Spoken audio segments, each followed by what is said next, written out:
This is Photographing the West podcast, the podcast for people who love to explore the western highways and byways while photographing the landscape and wildlife.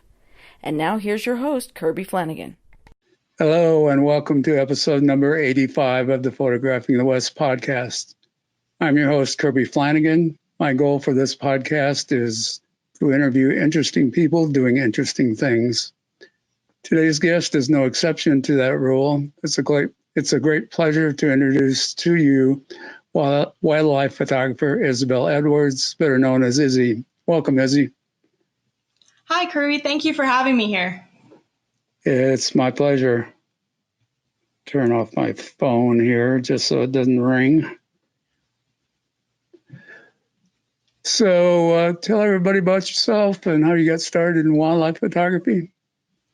So I grew up mostly here in the Seattle area as well as in Montana on my aunt's farm. She lived in a very rural area with only 800 residents, so there was a lot of wildlife in our local area. It was like an hour away from Missoula, east of Missoula, and she got to see some amazing stuff on the property, including wolves and cougars on her way home from work, and I got to see a lot of elk as well as bighorn sheep, and we'd take a lot of trips to go see, Yellowstone and the national parks that were nearby.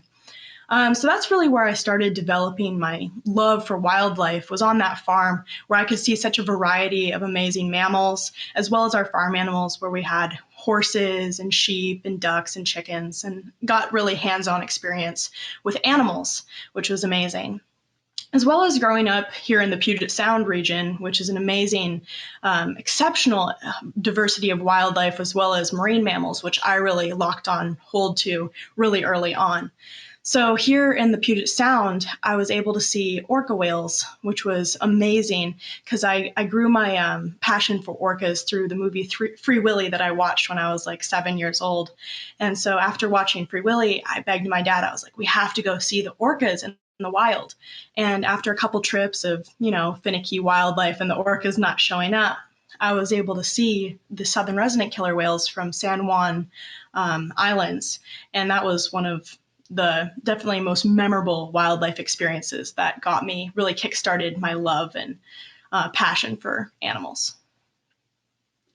Yeah, those whale watching tours are pretty iffy in my experience.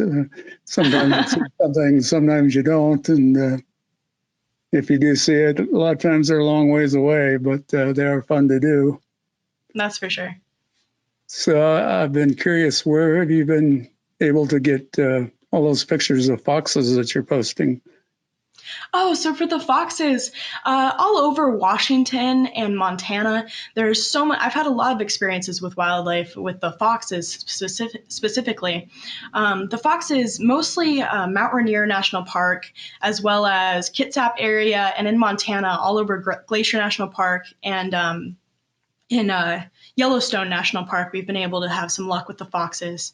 There's also a place in Western Washington where the foxes are extremely habituated to humans and were brought there from a fur farm. So there's quite a few of them, and they have very interesting colors and coats with their fur.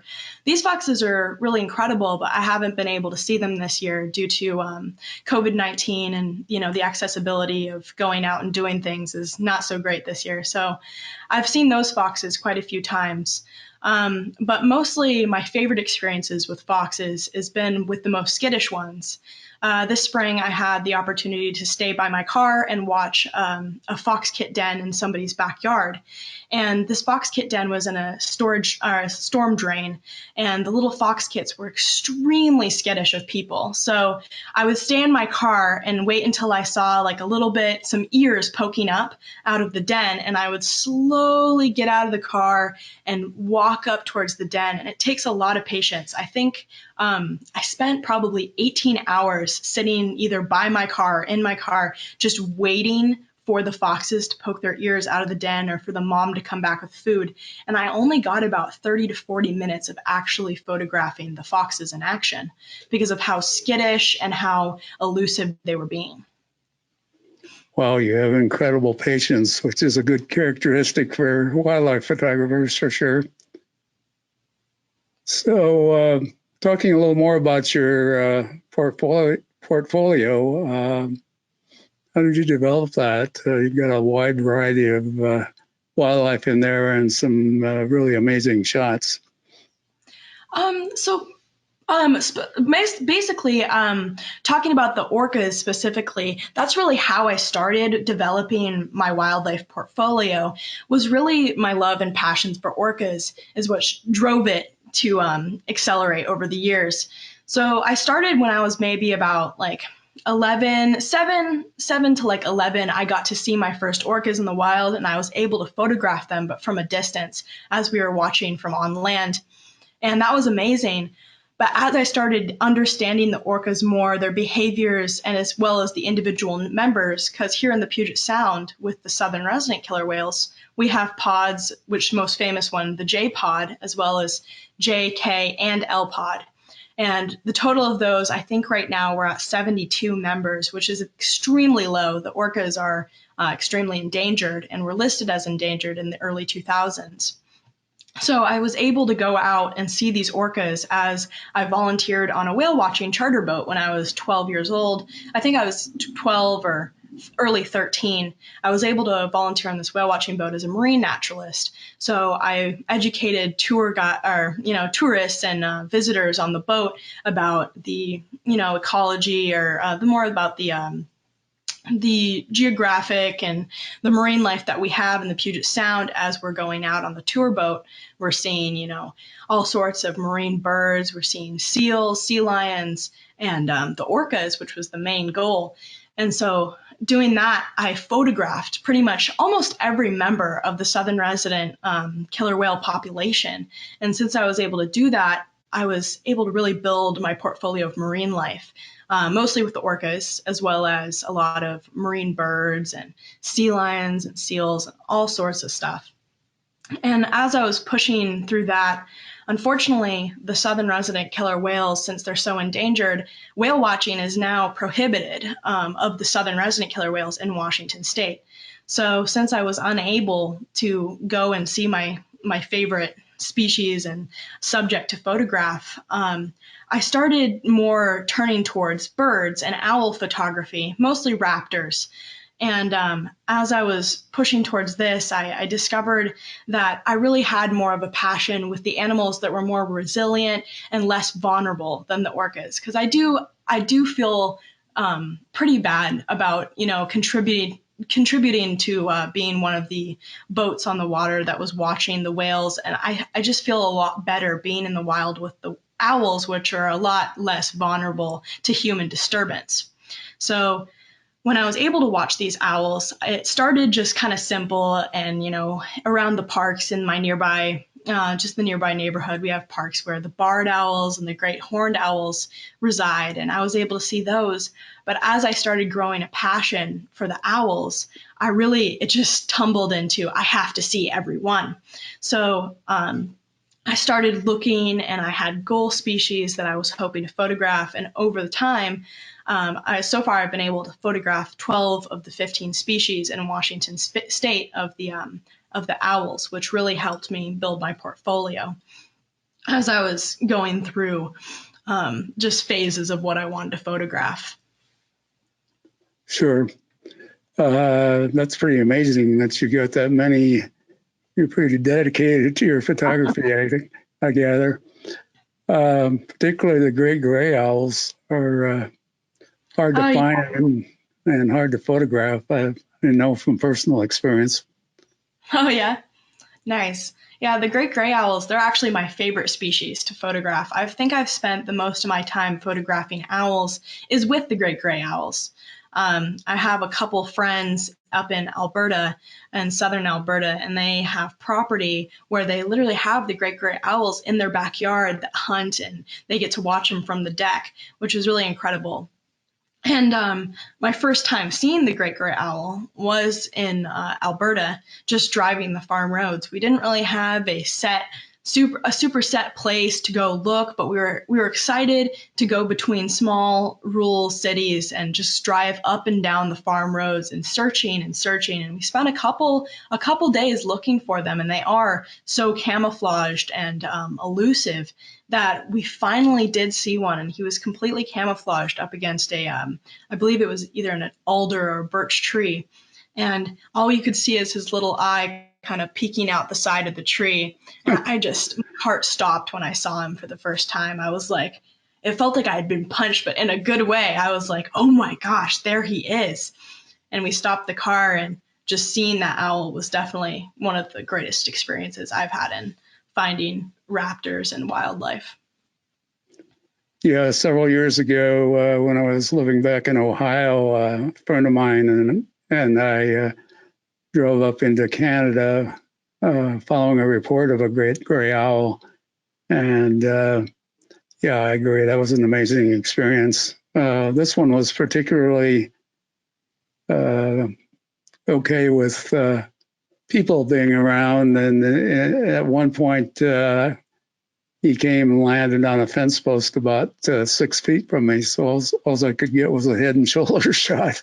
But we watched them for a long time, and they're beautiful birds and amazing birds in many ways. So I share your passion. With them. And then I've gone to spend some time in Southern Oregon, and there's a population of them there. And I've gone 2 or 3 times there and never even seen one. So you're fortunate if you've been able to see that many. They're definitely amazing to encounter. And I have too. I've ventured to more northern Oregon to look for them. And I've noticed in those forests where they're more, heavily wooded, and they're like they're in the trees where they blend in absolutely perfectly with their plumage up against the bark. It is so hard to spot them. And we recently went to Northern Oregon to look for them, and I wasn't able to find any. We spent looking up and down the roads, and in every tree we're up and down, and nothing, because they're so camouflaged. And in some areas, some regions where they hang out, is a lot easier to spot them than different regions. I've probably had my most luck either in Alberta or even Washington is a good spot to look for the great gray owl. Yeah, there's a concentration of them in Southern Oregon, around in the area of Ashland, which is kind of south central, I guess you'd say. And up in the mountains, there's some of the big reservoirs there. But yeah, you have to be lucky or be a local, because trying to do it when you're only in the area for a short period of time was really tough. It is difficult. So are you a birder in addition to being a bird photographer, or just a bird photographer, which is mostly what I am? I'm mostly a bird photographer, I'd say. In the early days when I was still learning about wildlife, I was really more passionate about birds. And I was fortunate enough to take a couple trips with my dad and photographer Art Wolf, who lives in our area. And we were able to go up to Vancouver, BC, where we could see snowy owls during that eruption year of 2012, when there was upwards to 30 to even 40 on some days snowy owls up on the Delta, or I guess they're the dikes there in Vancouver, and we'd see them. And I was really excited to see the birds, and I was happy with pretty much anything we saw, be it snowy owl, great blue heron. I was really fascinated by anything that had wings. And I think when I was younger, I was really interested in seeing the different species of birds. But now that I'm older and into photography, it's really mostly about the photography, the raptors and the owls, not so much, following different species and looking for, life lists and all that. So how'd you get to know Art Wolf? So actually, I'd say Art Wolf is definitely one of the bigger reasons why I'm a photographer today, as well as a huge part of that is my dad. So my dad is really good friends with Art Wolf, and he's really what introduced us to photography. And my dad took went on a lot of workshops with him and helped did the critiques and all that, and was a part of a lot of his, local workshops as well. They went up to Cujuac and Quebec and all sorts of amazing trips. So I just kind of grew up with him. And as my dad was really getting into photography, more so with old abandoned barns, old buildings, my dad's really, really amazing at photographing that kind of stuff, rustic trains and cars. But as he was getting into photography and as Art was taking us on these trips up to Canada to see wildlife, I started to kind of spark that passion for the photography side of things as I got to see Art in action, going around photographing owls and all sorts of, wonderful wildlife. Really, we just grew up with them, and I'm really thankful of that. Yeah, that's a great mentor to have, for sure.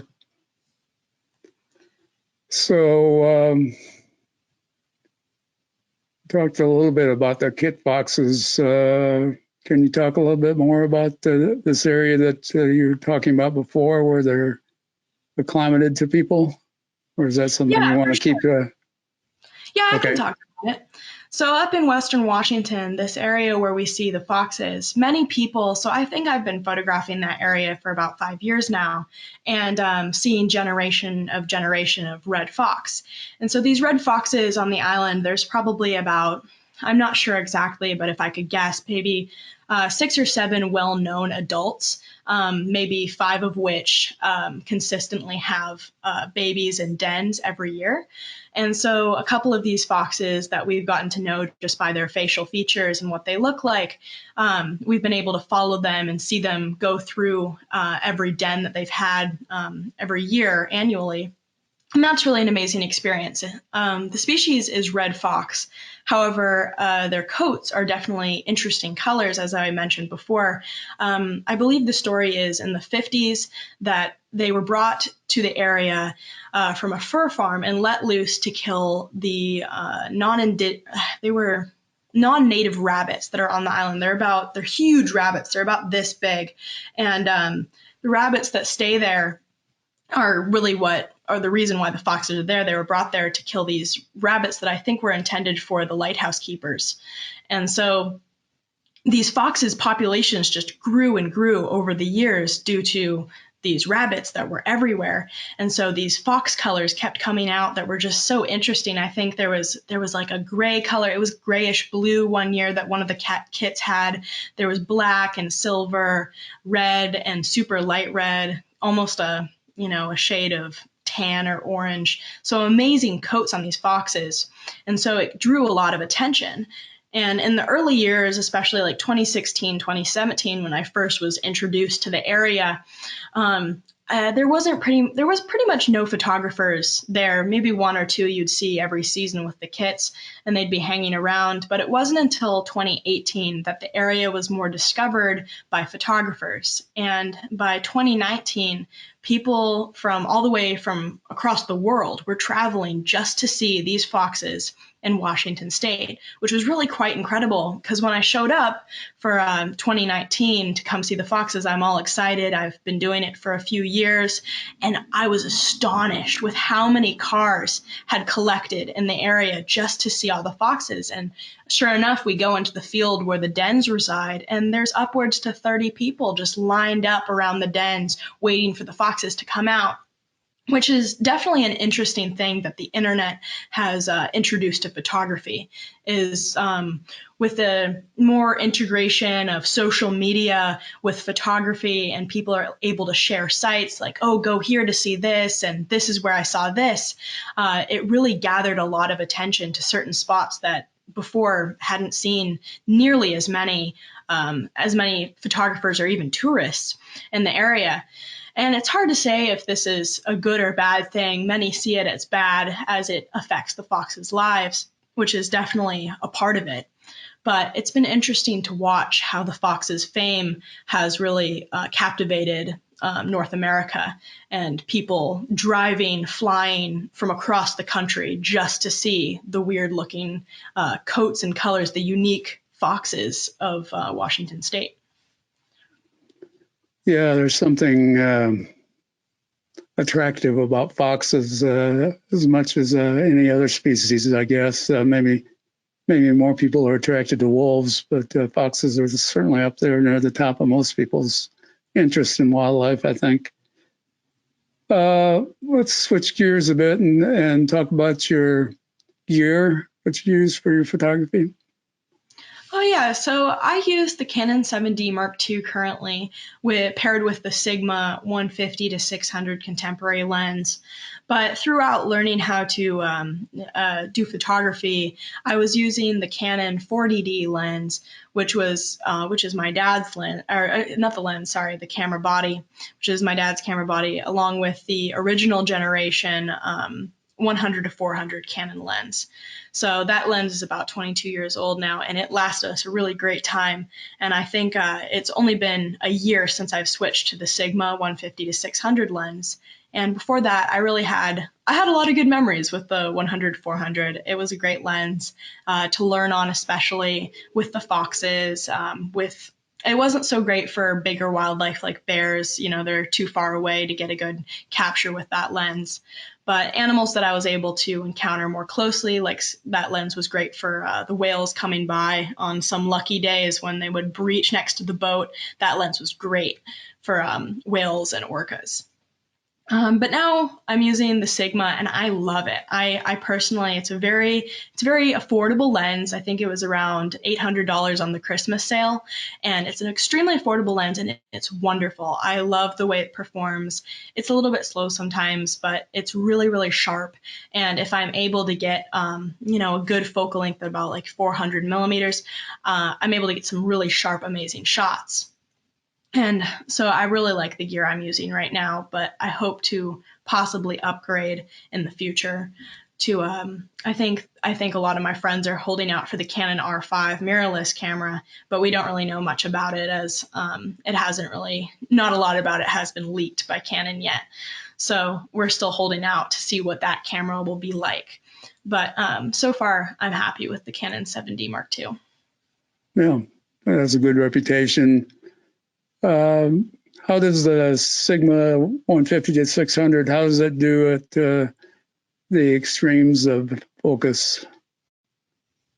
The extremes of focus, like with my crop sensor, I think at 600 millimeters, I'm at 960 millimeters. So if I'm zoomed completely out and we have a subject that's pretty far away, it does okay. I really like using Topaz Labs in editing, post-processing.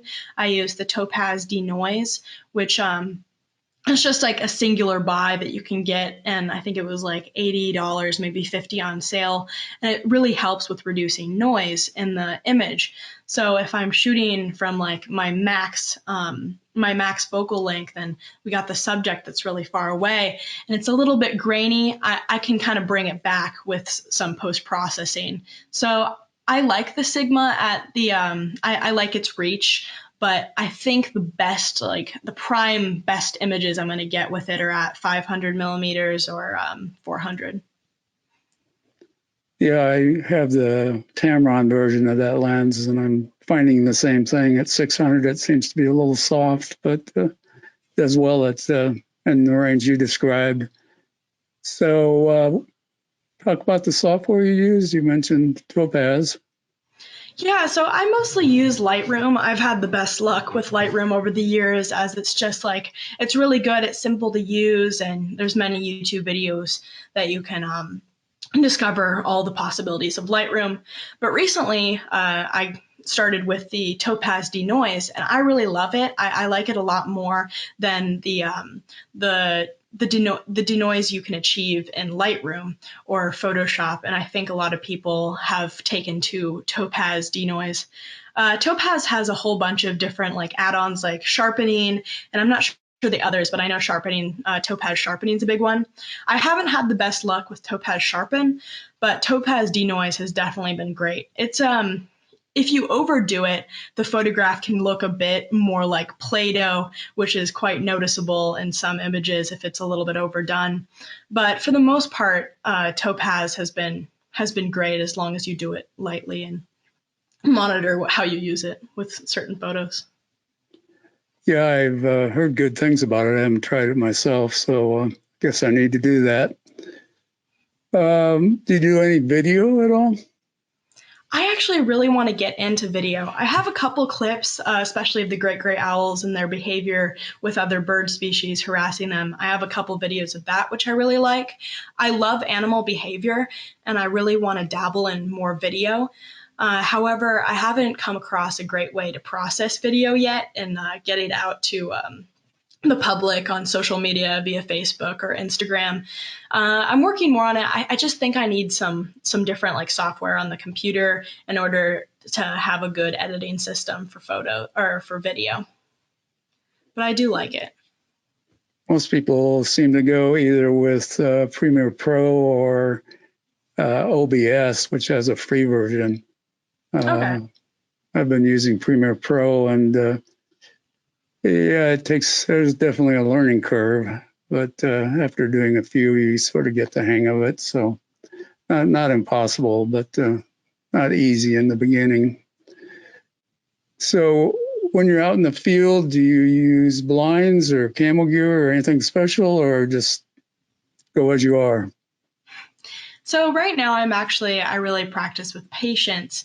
However, I really do want to try out some camo gear and possibly some blinds in some situations with certain raptors that are a bit more skittish. For instance, I'm photographing a barn owl nest on a friend's property, which is really amazing. It's in a natural cavity nest, and the barn owls are quite a lot more sensitive than many species of owl, and the parents will immediately leave as soon as they see you, even in the vicinity of the nest cavity, in hopes of diverting your attention to the adult instead of the nest. So the adult will go and perch somewhere high up and start screeching at you. And I would love to be able to photograph that nest without any disturbance of the birds. Since they're so sensitive and you can't even really get a good image, because as soon as the adults fly out of the nest and start screeching, the babies hide completely and they don't want to stick their heads out of the nest for any pictures. So I'm hoping if I can get there early in the morning with maybe a blind or some camo gear and just kind of hide and stay still, I can see the adults coming back with either food, and even though they're an extremely nocturnal species of owl, I'm hoping that since I've seen them during the day, they are doing those food transfers during early morning or evening. And if I stay put for long enough with some gear, I'll be able to experience that. But so far, I have not used any camo gear or blinds, and I've just kind of relied on patience. I've stuck to very ethical values. I've never baited any wildlife with food or mice for the owls, and I've never photographed owls at night using a flash. So far, I'm just relying on patience during the day, of just hoping I can get that shot if the animal's comfortable enough with my presence. Sure. Makes sense. So, what are your goals for your wildlife photography looking ahead? For my main short-term goal, I really want to get those 15 species of owls that reside in Washington State. So far, as I mentioned before, I got 12 so far, and those owls have been very, very difficult, especially the last two. The northern pygmy owl, particularly, is the smallest species of owl we have in Washington. They're about 4 to 6 inches long, depending on the sex of the owl and depending on the age range. But finding that the pygmy owl was definitely, for the longest time, one of my short-term goals. And I finally found not just one, but I think we found either 13 or 14 individuals in Washington State after driving many farm roads, many goose chases, searching trees up and down. And I was finally able to photograph my dream owl. So now I'm still waiting on 3 species. I'm looking for the flammulated owl, which is also a very small, it's about 6 inches long, 6 to 7 inches, a very small and skinny nocturnal species of owl that is found here in Washington, as well as the boreal owl, which is it resembles the saw-whet owl. It's a little bit larger and its head is a little bit more bulbous. But that is definitely a goal species for me, as well as many others to my knowledge.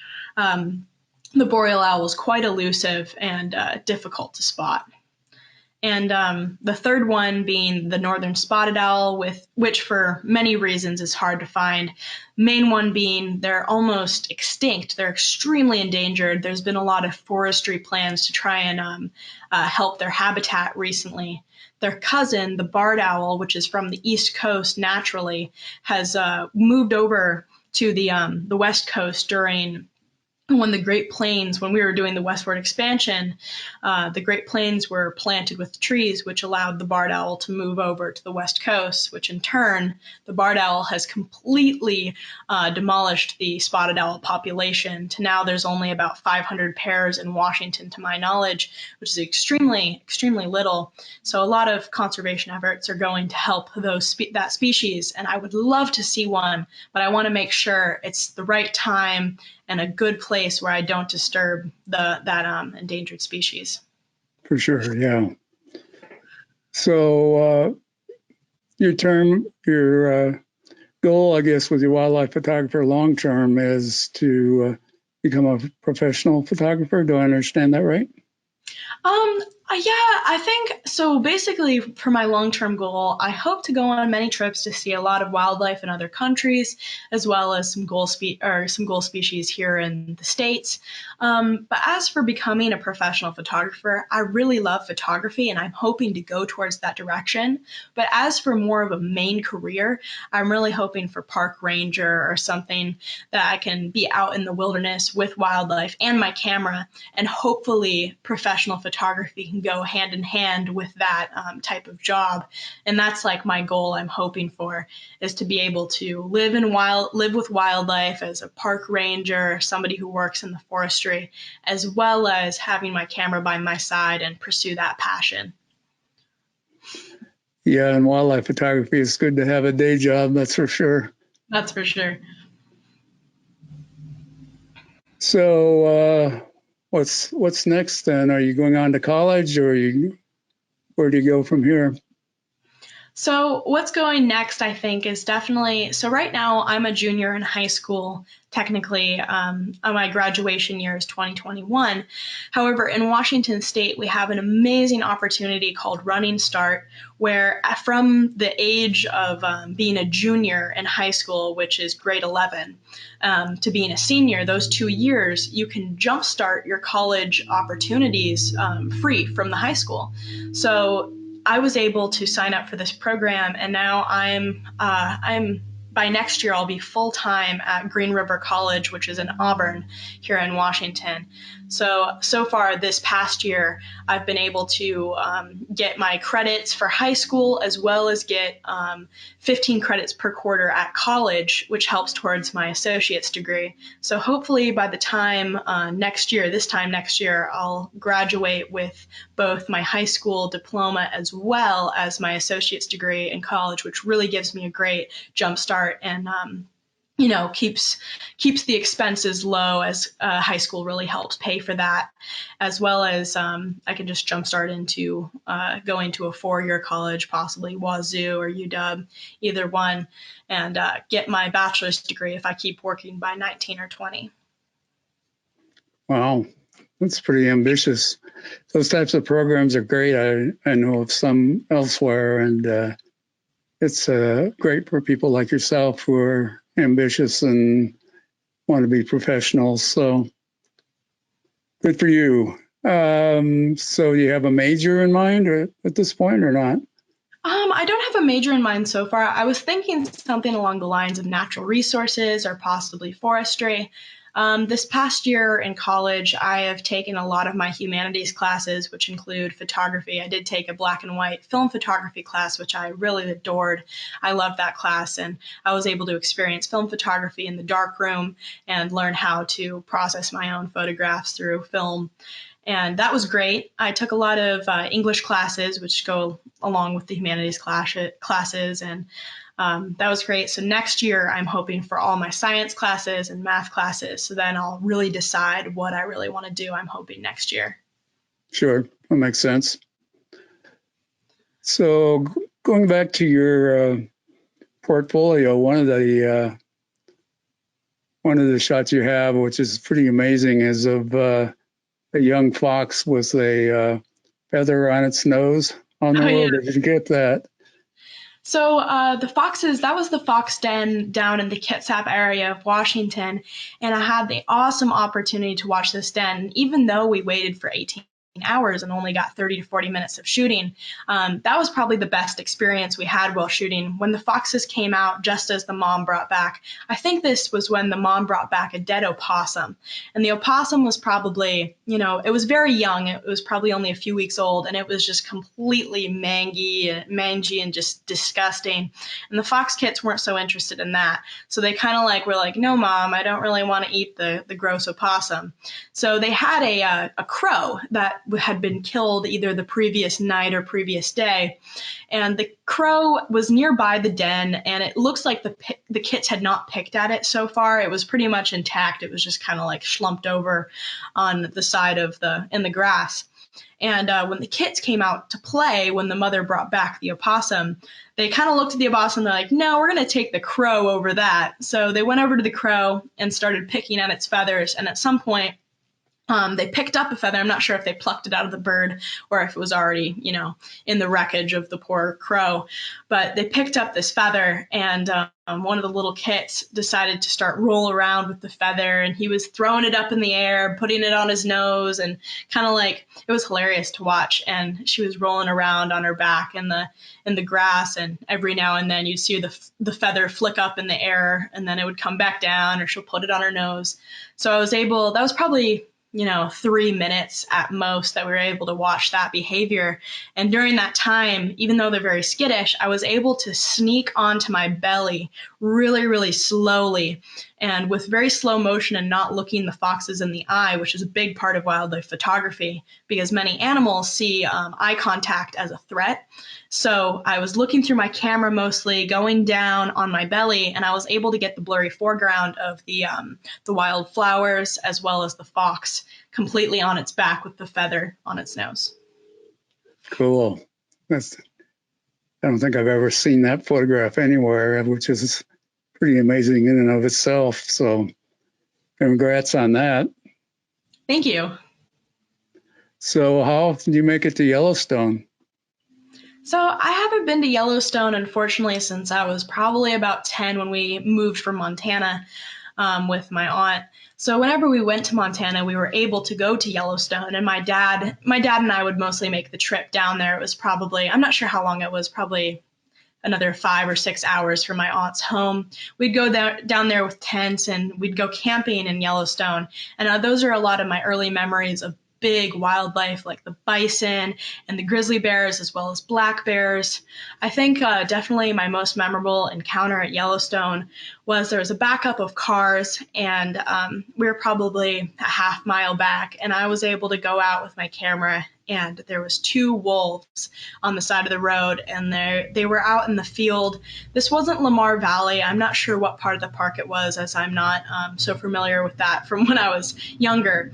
But it was some part of the park where the wolves were just kind of passing by, crossing the road, and they were down in this meadow area, and I don't remember them being extremely close as we did not get many pictures. However, I do remember seeing them, and it was like the first time I had ever experienced a wolf in person. And so it was just kind of like an awe moment to just watch them kind of, run through the field away from the cars and the traffic. And even though there was a lot of people there, it was still quite a fun experience. And going to Yellowstone, it's been great to see all the wildlife, and even putting up with the huge lines of people waiting for the bison across the road. It's always worth it. Yellowstone's such a spectacular and unique area, and with such a diversity of wildlife in Wyoming, Montana, all the states that it's a part of. And I remember seeing a grizzly bear with 3 probably spring cubs. I think they were cubs of that year that were right next to the road, and everyone was parked in their cars watching the bears. I think they were just either grazing grass or something, and you could see the little the cubs would stand up on their back legs and kind of look up at the row of cars waiting on the side of the road, just watching them. And that was another fond experience from Yellowstone.